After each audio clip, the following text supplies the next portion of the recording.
आपको भूख लगे और वक्त भी कम हो तो अचानक जहन में आ जाता है बंद कबाब खाने का ख्याल। सुनहरे रंग का कबाब और अंडे के साथ चटनी से भरपूर, जायका ऐसा कि एक से दिल भर न पाए। बड़े से तवे पर एक साथ बनते ये बंद कबाब खुश जायका होने के साथ साथ पेट की भूख मिटाने में अहम किरदार अदा करते हैं। शहरी इस बंद कबाब की तारीफ किए बिना नहीं रहते।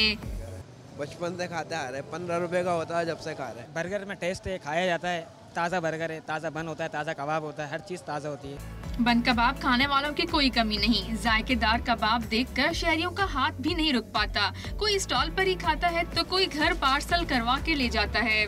पसंद तो बहुत है कराची वालों को। मेरे को बहुत टाइम हो गया, तकरीबन 36 साल से बनाता हूँ बर्गर में।